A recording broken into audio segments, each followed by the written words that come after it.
Part two to this, I'm going to be able to share.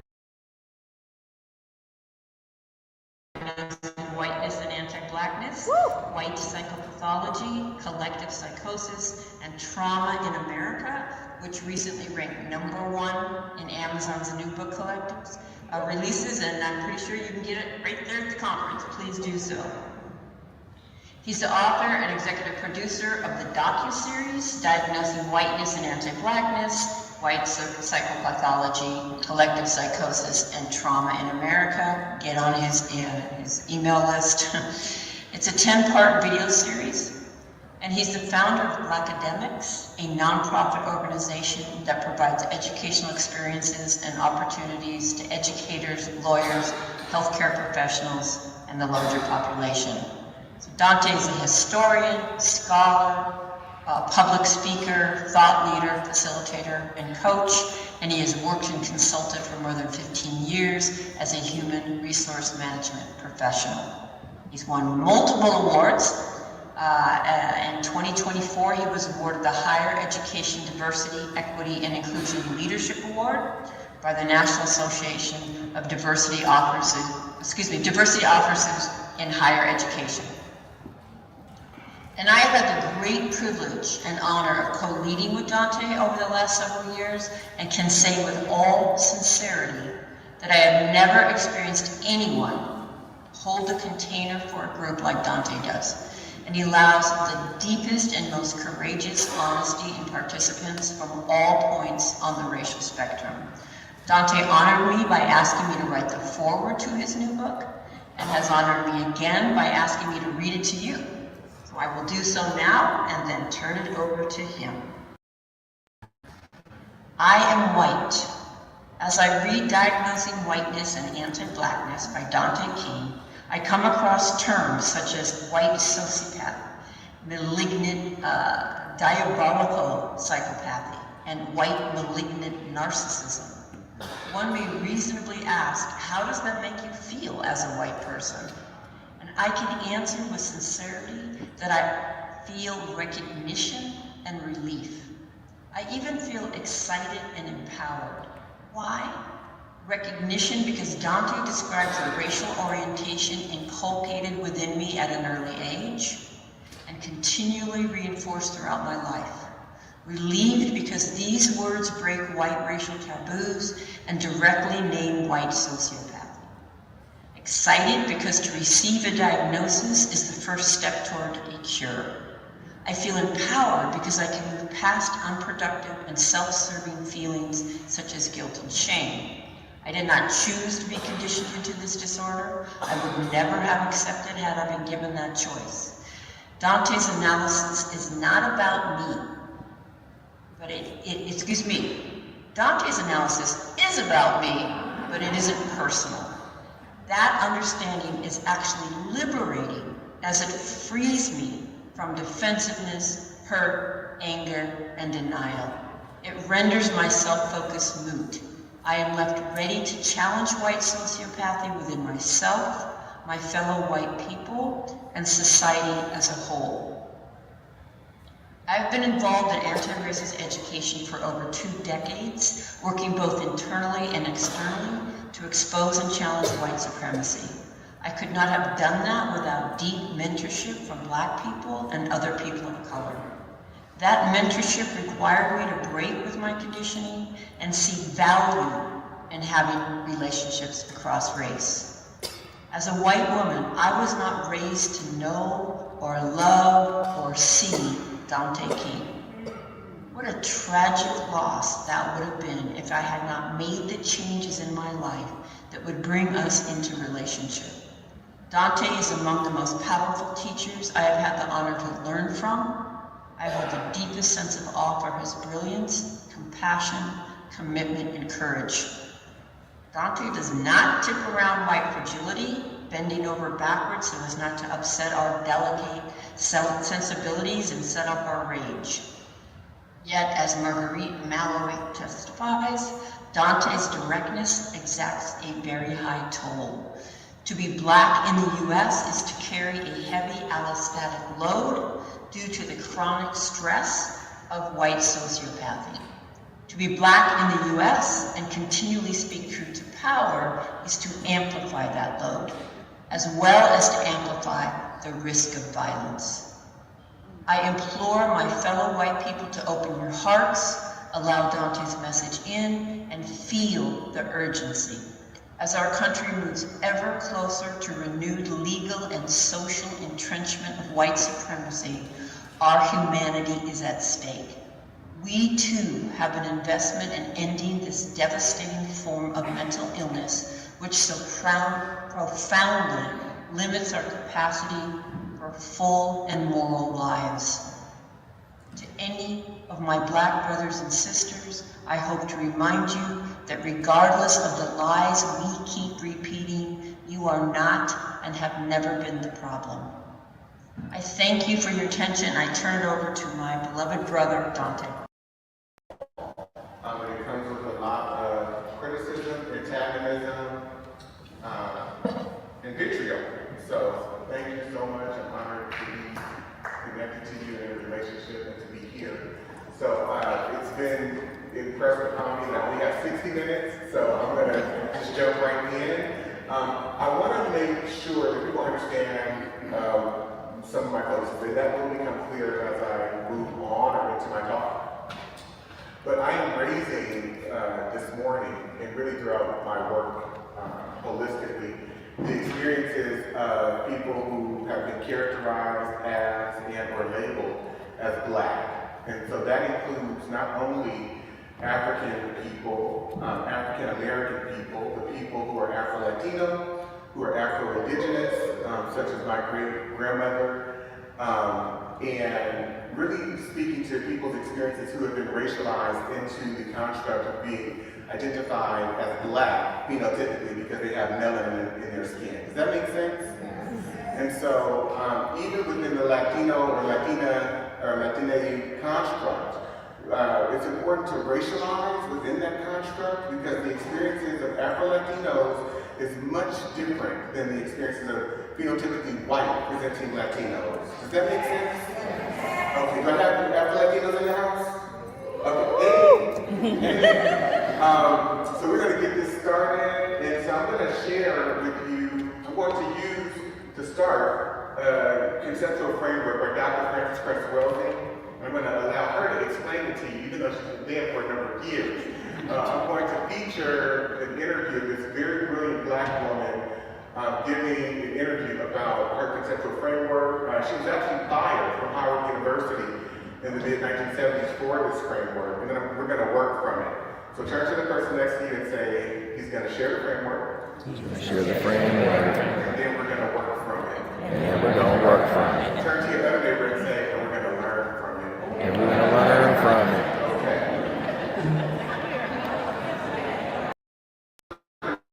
The white supremacy being a compensation for white genetic recessivity.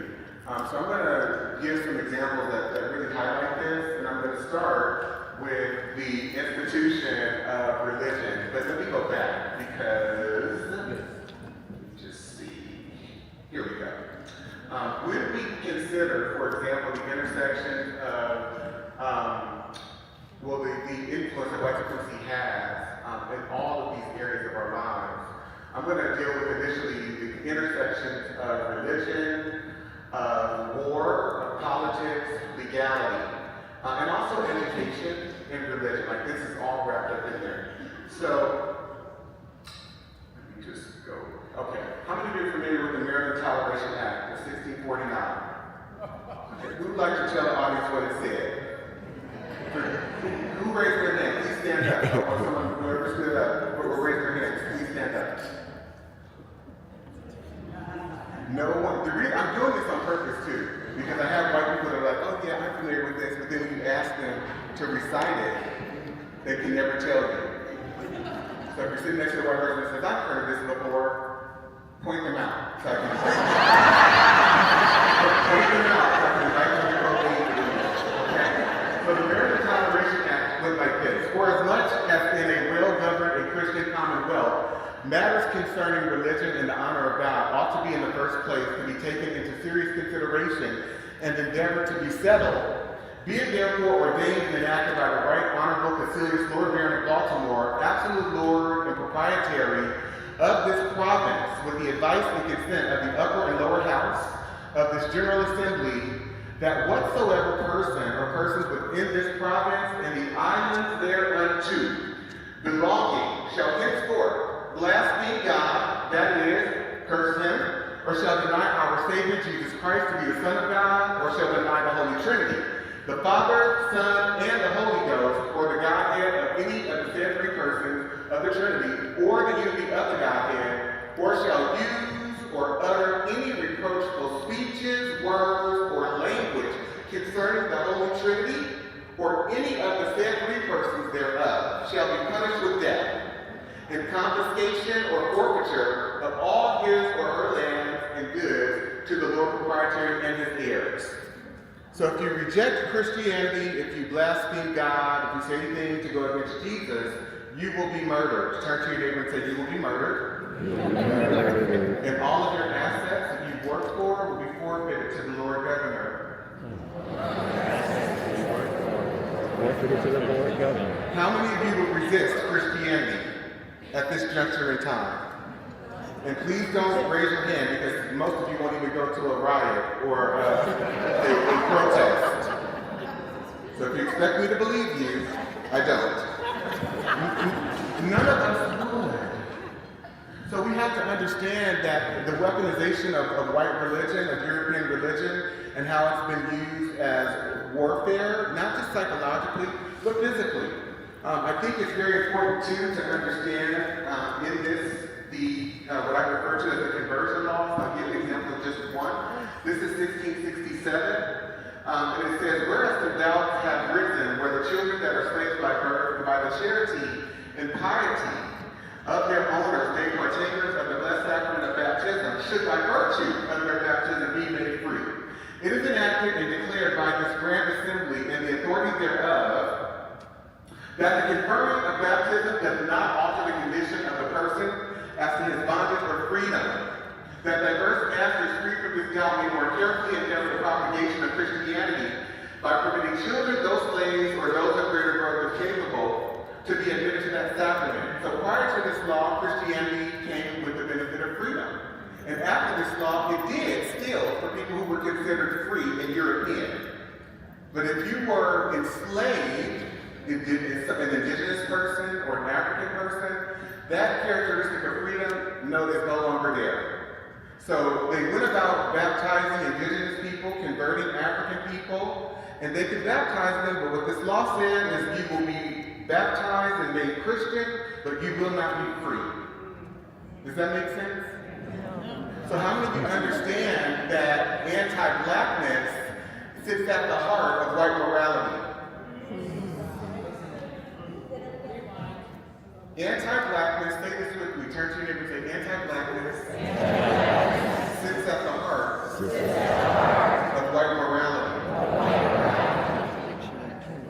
And I'm going to go to another, so this is the law that gave white Christians gave to other Christian folk. This is under the English, this is in Virginia, to be able to murder black people with impunity. And here's how it reads. It's called the Casual Killing Act. Turn to your neighbor and say, it's not malicious killing, it's casual killing.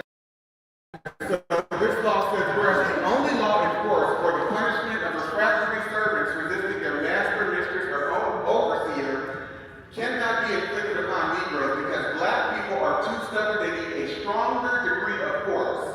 Because as they are resisting rape, pedophilia, they're resisting their mother being raped, they're trying to fight for them, as they themselves are resisting from having their daughters, their 10-year-old, 11-year-old, 12-year-old daughters be put out for prostitution, which is how the American empire gets built. As they start to resist that, we need a form of correction to be able to keep them in line. How many of you are tracking with me? Okay.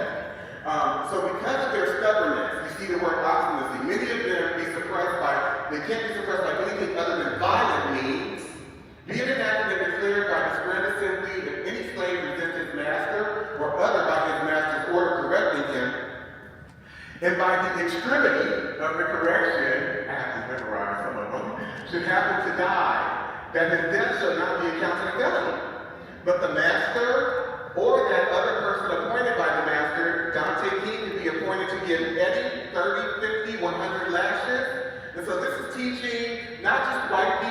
to think about and how to relate to and deal with Black people is also shaping the foundations of what becomes the Black community.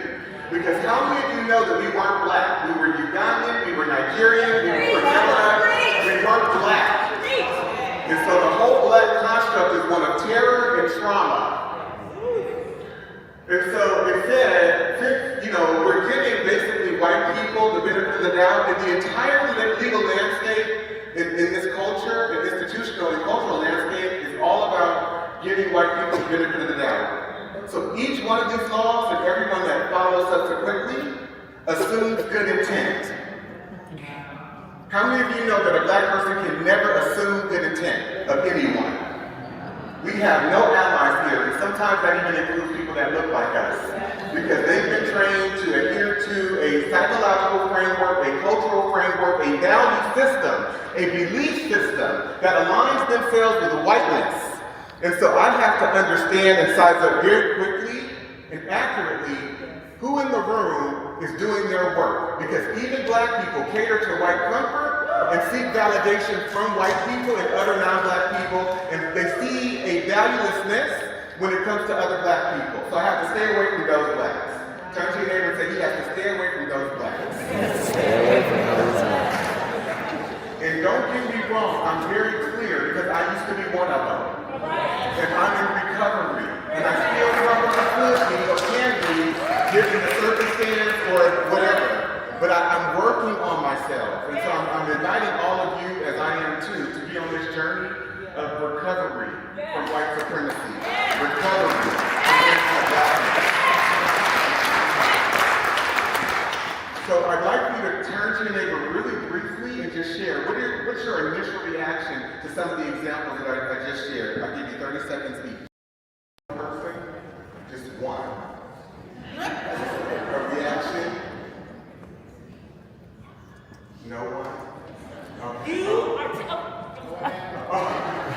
You are taking us to church. Synagogue. What am I missing? Temple. Mosque. You are bringing us knowledge to empower us and to help us believe and receive that we are connected to a feeling that we ain't crazy. Look here.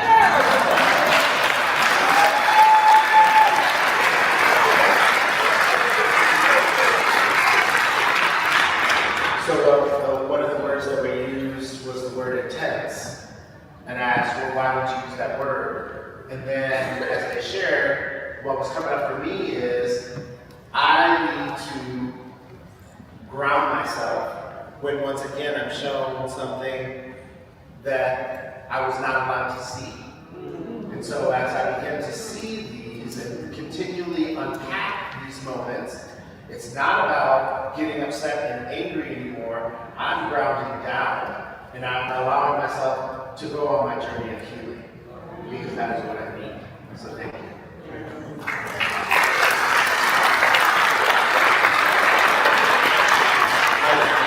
And I love what you said. I do want to say I am angry. Yes. And I will forever be angry because not understanding this knowledge, I did feel crazy. But I also blamed my parents for things. I misdirected my discontent and my anger because I didn't have this information. And so left without any context, I blame Black people for their misgivings, for not doing X, not doing Y, not doing Z. I had no reference.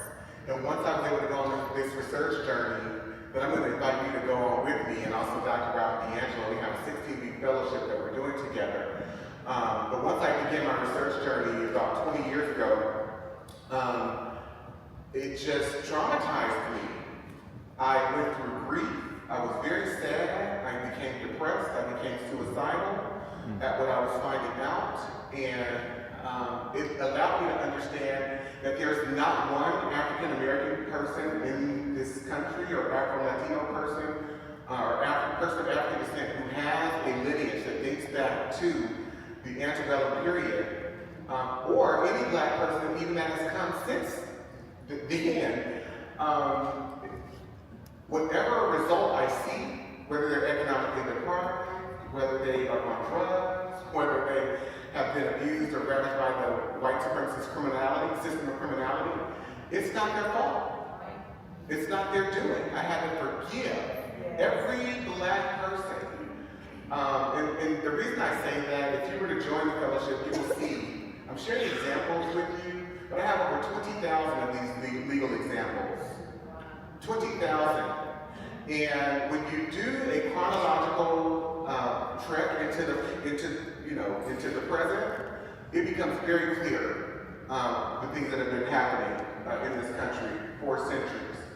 So, that said, I'm going to go to 1672. Turn to your neighbor and say 1672. 1672. And I'm not going to go through this all the way because it's pretty long. It says, for as much as it hath been manifested to this grand assembly that many Negroes have lately been and now are out in rebellion in sundry parts of this country, and that no means have yet been found for, I don't know what's going on, but for the apprehension and suppression of them, from whom many mischiefs of very dangerous consequence may arise to the country, if either other Negroes, Indians, or servants should happen to slide forth and join with them, for prevention of which be it enacted by the governor, council, and burgesses of this grand assembly, and by the authority thereof, that if any Negro, mulatto,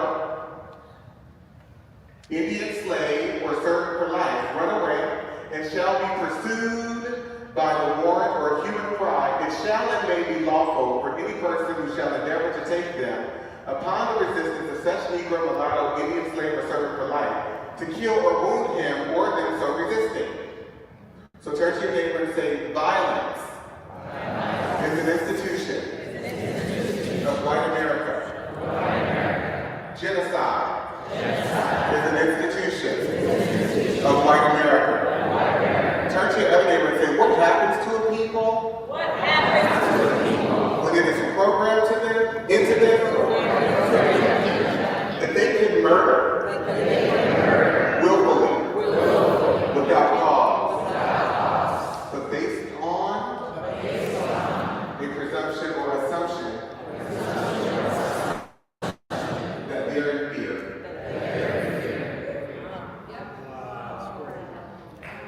What happens over time? How many of you see that the humanity and the emotionality, empathy, and compassion is being regulated out of white people? By show of hands. Okay. It also goes further. And if it happened that such Negro, mulatto, Indian slave, or servant for life do die of any wound in such their resistance received, the master or owner of such shall receive satisfaction from the public. You're going to be paid by the public taxes. If your Negro or Indian slave or servant for life, mulatto, happens to be killed, turn to your neighbor and say, if you're white, turn to your neighbor and say, white person, you don't lose out. It's a win-win all the way around. So how many of you see the inhumanity of white capitalism? Okay. And then I'm going to nuance this just a little bit, but I'm going to go down to the bottom. And it is further enacted by the authority aforesaid that all such Negroes and slaves shall be valued at 4,500 pounds of tobacco and casks apiece, and Indians at 3,000 pounds of tobacco and casks apiece. Who is it worth more to kill? Turn to your neighbor and say, who is it worth more to kill? Ask them. Black people.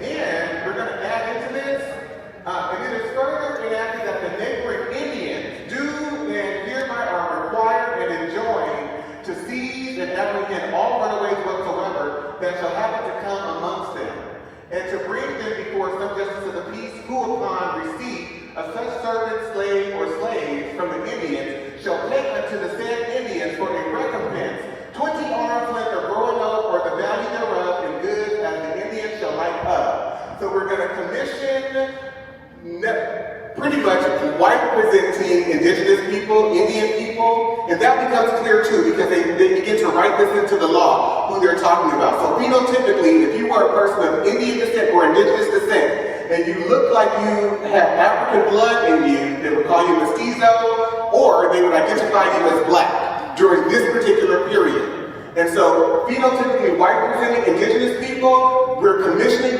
you to go after and target phenotypically Afro-indigenous people, African people, and African black people who are here in the colony.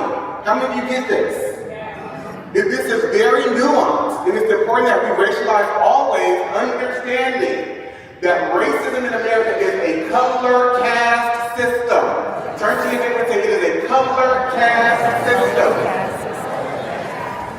This is the Preventing Negro Insurrection Act. How many of you would be angry over the last 50, 60 years, leading up to 1680, if you were black, based on just a few examples I shared with you? How many of you would be angry? And so black people start to organize, Angolans and others that they are bringing in from the western strip of Africa. And so they implement this Preventing Negro Insurrections Act. And here's what they say. Whereas the frequent meeting of considerable numbers of Negro slaves under pretense of feast and burial is judged of dangerous consequence. We don't want them eating breakfast, lunch, or dinner. We don't want them attending funerals because they are attempting to organize and resist. How many of you see this? Okay. Being enacted by the King's most excellent majesty by and with the consent of the General Assembly, and it is hereby enacted by the authority aforesaid, that from and after the publication of this law, it shall not be lawful for any Negro or other slave. I'm going to repeat that. For any Negro. Turn to your neighbor and say, we are not just talking about. We're not just talking about those who were enslaved. those who were enslaved. We are talking about. We're talking about All Negroes. all Negroes. And so the institutionality, the cultural fabric, the cultural psychology, and the legality of America and all of its institutions are inherently anti-black. This has less to do with slavery and the institution of enslavement than it does anti-blackness. Does that make sense? And I'm going to break this down just a little bit more. So, being enacted by the King's most excellent majesty by and with the consent of the General Assembly, and it is hereby enacted by the authority aforesaid, that from and after the publication of this law, it shall not be lawful for any Negro or other slave to carry or arm himself with any club, staff, gun, sword, or any other weapon of defense or offense, nor to go or depart from his master's ground without a certificate from his master, mistress, or overseer. And such permission not to be granted but upon particular and necessary occasion. So everywhere a black person goes, they have to be able to justify and explain and rationalize to a white person why they are there. And how many of us have to do that right now? And have, yes, even at this conference. I won't speak to it, but people ask me, are you okay? And it's not to be helpful. And every Negro or slave for offending, not having a certificate, as After said, shall be sent to the next constable, who is hereby enjoined and required to give the said Negro 20 lashes on his bare back, will lay on, and so send home to his said master, mistress, or overseer. And it is further enacted by the authority aforesaid that any Negro or other slave shall presume or lift up his hand in opposition against any Christian in the European context, shall for every such offense upon due proof made thereof by the oath of the party before a magistrate, having received 30 lashes on his bare back, will lay on. And so you can't even express your discontent as a black person, because whatever that white person thinks of you as an individual or the collective group, they can destroy you. They can have you murdered. And so this right here literally is speaking to black people that decided to push back or defend themselves. But right now, in this context today, I'm not safe if I go and work for an institution. Because I've got to deal with Susie, Katie, Karen, Becky policing me. I've got to deal with what Tom and Peter thinks about me and whether I'm adhering to the standards of white standards of professionalism. And so I suffer from, and we all do, experience and suffer from a chronic anxiety. Because black safety depends on the white mind, what any one person thinks about us at any given moment. And so we're never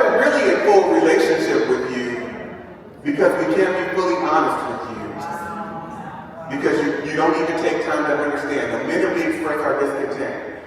We are problematic and difficult, and if he just would have said it with a little less emotion, then I could have heard him. I felt frightened. He didn't say that, but it felt like, I just felt like. And so you all have this chronic anxiety that you suffer from, and a lack of emotionality, and lack of compassion, and a lack of humanity, that you need to begin to engage if you want to be in true and real relationship with Black people. Because do not mistake our niceness as though we are in relationship with you. We fear you, and we are programmed to cater to your comfort. And so knowing that you can have us killed, you can destroy our livelihood at any time, we have to be pleasing to you. The Black people here are identifying and agreeing with everything that I'm saying. I want you to stand.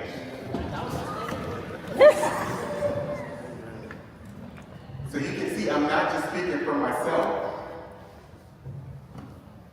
I don't even know most of these people that are standing, and yet we have this shared experience. Thank y'all so much. I want you to know I love you and I see you, especially the Black women in this room, because you never have gotten the recognition and the appreciation that you deserve, and I honor you.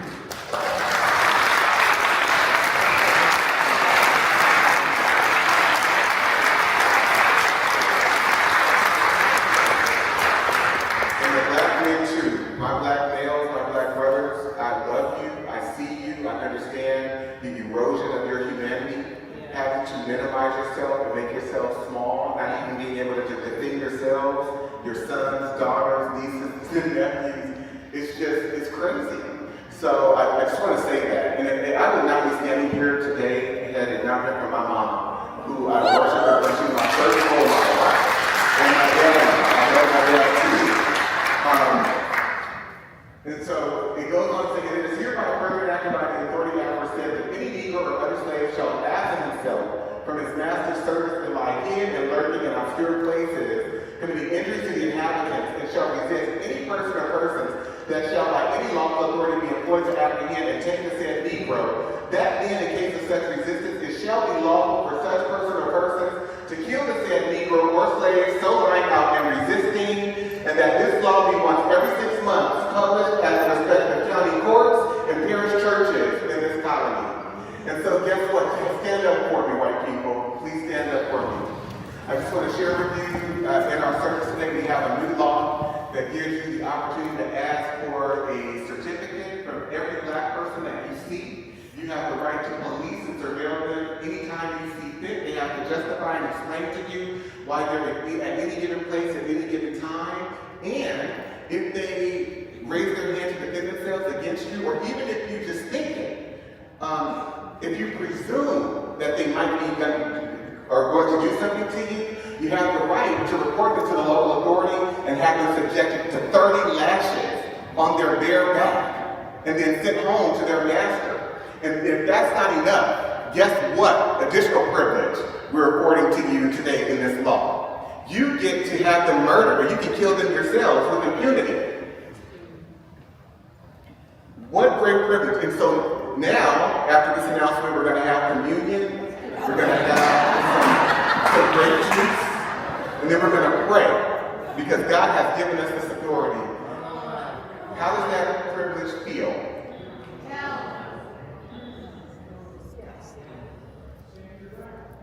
A part of me has to die for me to say yes to that.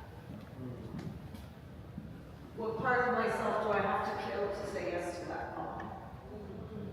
A part of me has to die.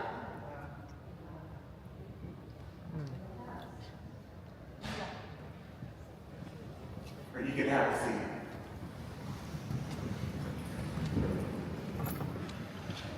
So in what ways is whiteness being defined? Because as you heard Dr. Chris Weldon say, it's not been defined genetically. It's not been defined legally, scientifically. So in what ways are these laws shaping what it then means to become white? Anti-Black. Very pro-white, concerned with the lack of pigment as a characteristic in those who have melanin. But then there's also a direct target of anti-Blackness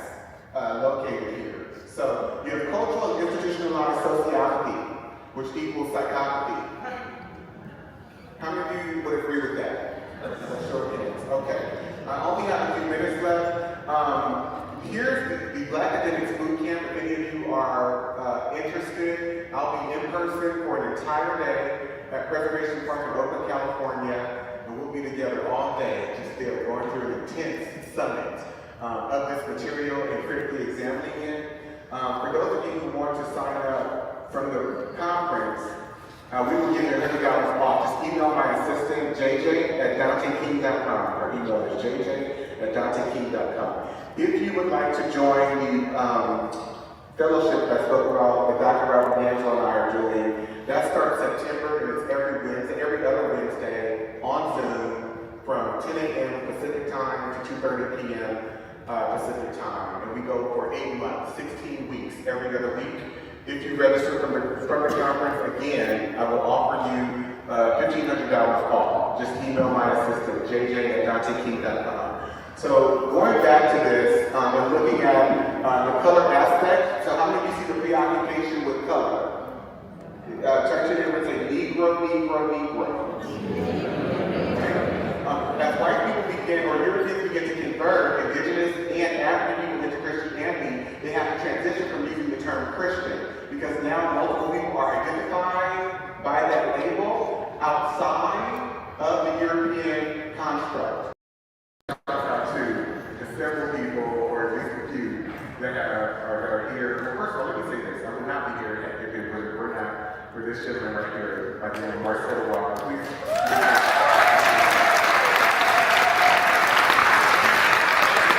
And my other assistant, who just handles my whole life. I call her my second mortgagee after him. She's not here, but she's just incredible. I want to give some recognition to Dr. Marcus Campbell and Dr. Pat Savage, who are here. If we can give them a round of applause.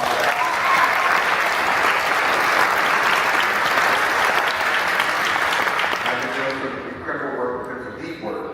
And as well as Katie. Katie's here, and where's Kelly? I saw Kelly here too. If you both want to stay. Oh, there you go. These two white women took the fellowship. I think, Kelly, you took it once, and then you're back again. So she's taken it the second time, and we've just been building community and healing together, transforming together. So, thank you all.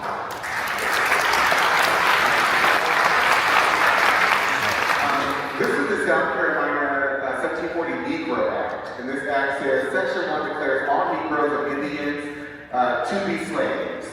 Section 2, under this provision, it has been uniformly held that color is prima facie evidence that the party bearing the color of a Negro, mulatto, or mestizo is a slave. But the same prima facie result does not follow for the Indian color. What does prima facie mean? Face of the evidence. So if we perceive you just based on visible, just on sight, visually to be of the Indian color, you're not enslaved. How many of you understand that? But if you look like you phenotypically have any mixture of black or African blood, and we perceive you, you are enslaved. How many of you got that? How many see the object of color functioning in white people's compulsory obsession with it? Okay. So then we go to the 1790 Naturalization Act. And so this objectification of a color concept, white, turn to the white person next to you and say, you're not white. You're European. And you lack an ability to produce skin pigmentation as other groups do. Turn to your neighbor, you're not white. Get healed. Okay. So we're going to start a whole country, the United States of America, based on the predicate of whiteness. And so in 1790, the United States Congress passes this law, and it says, be it enacted by the Senate and House of Representatives of the United States of America, of Congress assembled, that any alien be a free white person who shall have resided within the limits and under the jurisdiction of the United States for the term of 2 years, may be admitted to become a citizen thereof. So white whiteness is the main value system in America. That's how you get economics, access to opportunity through your citizenship. And so therefore, white institutions, this country, the legal system, the political system, all of our institutions function on the basis of white affirmative action and white sponsorship. There's a book called When Affirmative Action Was White, written by a Jewish guy by the name of Ira Katz Nelson. You should get it and read it. When Affirmative Action Was White, by Ira Katz Nelson. We then go on, so is this privilege or terrorism? Is it privilege or terrorism? I don't know, I still don't know. You're not white, get healed, okay.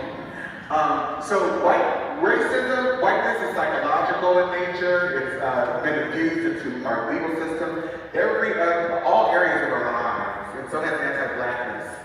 And so anti-blackness is a white American legal, social, cultural, economic, institutional values and belief system.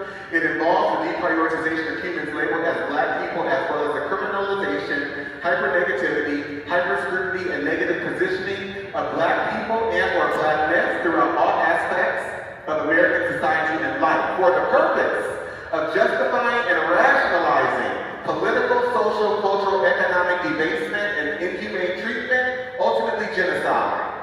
So we are involved in a genocidal project where non-white people are concerned. How many of you see that being evidenced before you today? Okay. Anti-blackness includes, it can be a combination of texturism, featurism, colorism, and Eurocentric desirability versus undesirability based on European standards. And so some examples, and I'll share with you briefly. How many questions? So President Thomas Jefferson, he said, I advance it therefore out of suspicion only that the blacks, whether originally a distinct race or made distinct by time and circumstances, are inferior to the whites in the endowments, both of body and mind. Deep-rooted prejudices entertained by the whites, 10,000 recollections by the blacks of the injuries they have sustained, new provocations, the real distinctions which nature has made and many other, they secrete less by the kidneys. So black people don't sweat as much, you don't secrete as much by the kidneys, and more by the glands of the skin, which gives them a very strong and disagreeable odor. So we smell bad, we're unattractive. How many of you see this? Okay. President Abraham Lincoln, he says, I will say then that I am not, nor ever have been in favor of bringing about in any way the social and political equality of the white and black races, that I am not, nor ever have been in favor of making voters or jurors of Negroes, nor of qualifying them to hold office, nor to intermarry with white people. And I will say in addition to this, that there is a mythical difference between the white and black races, which I believe will forever forbid the two races living together on terms of social and political equality.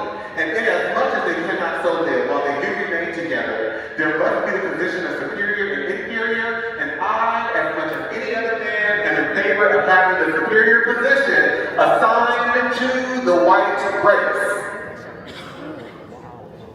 How many of you are seeing more and more white people's obsession with whiteness? By show of hands. Turn to your neighbor. This is not about being American. This is about being white American. So, President Andrew Johnson, Lincoln's successor, once Lincoln was assassinated, he said the blacks were given the right to vote. That would place every splay-footed, bandy-shaped, humpback, thick-lipped, flat-nosed, woolly-headed, ebon-colored Negro in the country upon an equality with the poor white man. As long as I am president, this will be a country for white men and a government for white men. So we go, Albert Einstein, he said that racism is a disease of white people in 1946. White malignant narcissism, extreme arrogance and self-centeredness, disregards feelings and needs of others, manipulates, uses, and exploits others for personal gain or pleasure, possesses an extreme need for power, exacts revenge against others upon critique, fantasizes about ways to gain more power or dominance over others, lacks conscience, regret,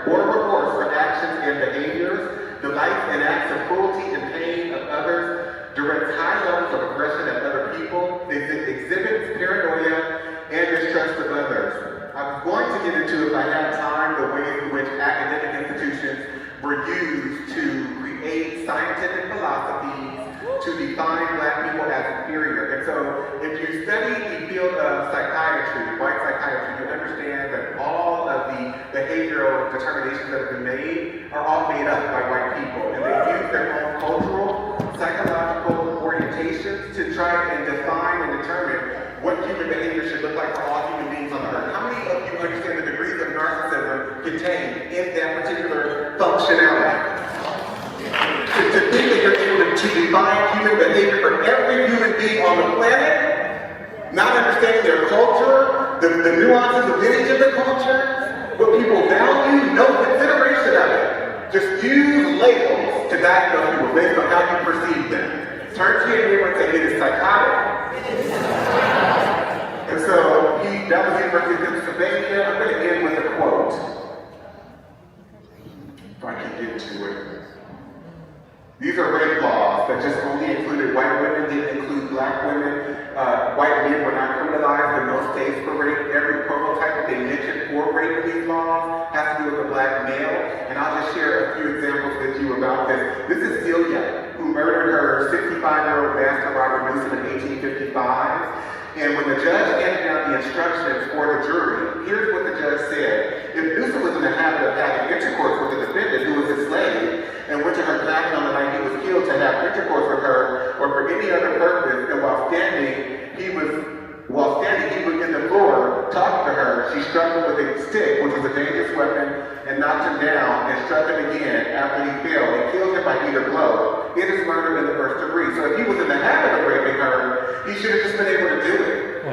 And it's murder in the first degree. How many of you understand the white psychology, the logic behind this? The standard of reasonableness. Thank you, Alan. So I'm gonna move on. The crime of rape does not exist in this state between African slaves. Our laws recognize no marital status as between slaves. Their sexual intercourse is left to be regulated by their owners. The regulations of law as to the white race on the subject of sexual intercourse do not and cannot, for obvious reasons, apply to slaves.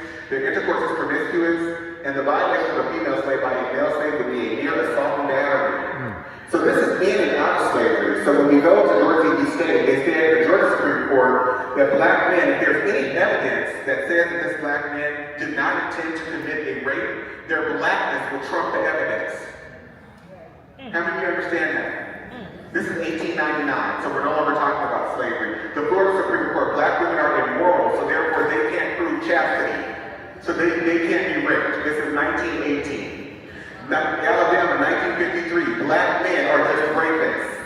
And it doesn't matter if there's any evidence to refute that idea. The evidence doesn't matter because their Blackness is what makes them rapists. And so therefore, how many understand the culture of white predation? And so rape and pedophilia are white American cultural institutions, white American moral institutions, white American legal institutions, white American political institutions, and white American economic institutions. So Dr. Bobby Wright, can I have 5 more minutes, please? Yeah. Can I get 5 more minutes?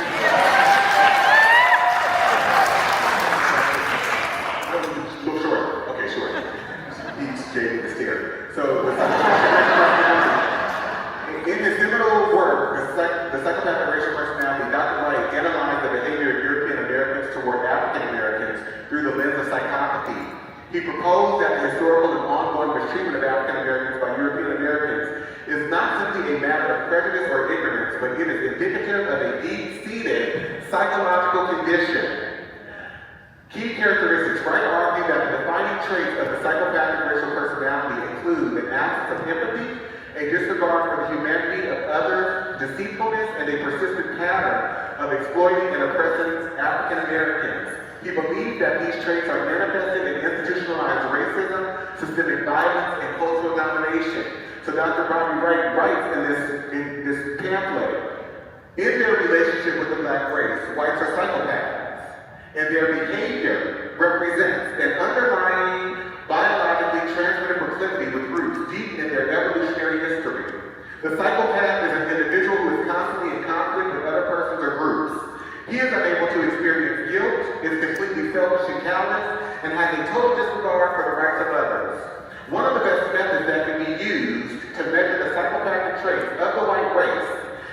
observing and analyzing their universal overt behaviors and attitudes towards blacks.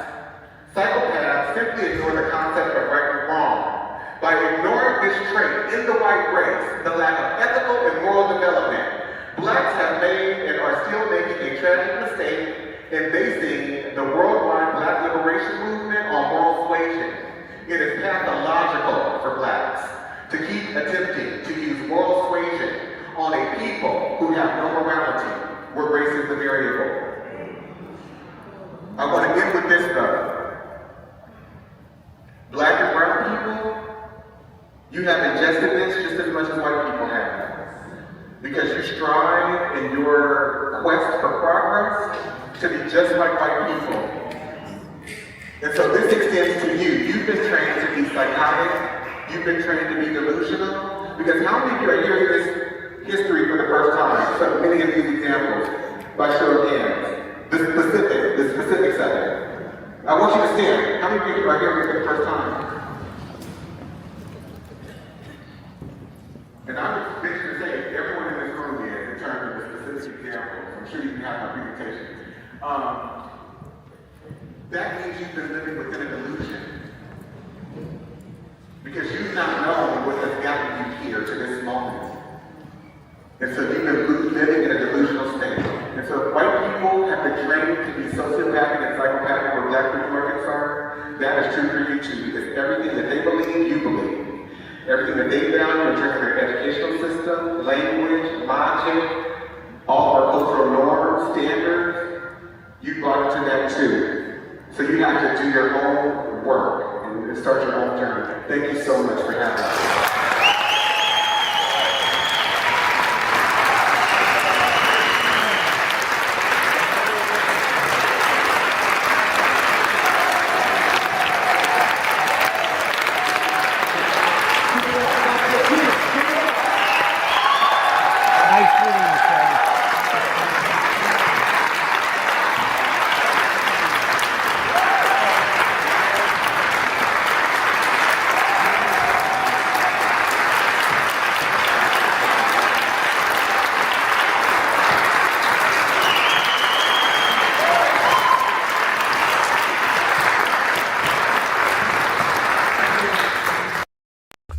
Dr. Amos Wilson told us, we have a school system that is based upon the psychology of white children and white people. If we are trying to educate our children in that system, they are bound to fail. The very structure of the educational system itself is based upon a white model, and therefore it has a built-in failure mechanism for black children, one way or the other. Dr. Bobby Wright told us, in their relationship with the black race, whites are psychopaths, and their behavior represents an underlying biologically transmitted proclivity with roots deep in their evolutionary history. The psychopath is an individual who is constantly in conflict with other persons or groups. He is unable to experience guilt, is completely selfish and callous, and has a total disregard for the rights of others. One of the best methods that can be used to measure the psychopathic traits of the white race is observing and analyzing their universal overt behaviors and attitudes towards black people. Psychopaths simply ignore the concept of right and wrong. By ignoring this trait in the white race, the lack of ethical and moral development, blacks have made and are still making a tragic mistake in basing the worldwide black liberation movement on moral suasion. It is pathological for black people to keep attempting to use moral suasion on a people who have no morality, where race is the variable. Acclaimed author Dante King invites you to purchase his book, Diagnosing Whiteness and Anti-Blackness, by going to his website, www.danteking.com, or Amazon, Barnes & Noble, and any other major book retailer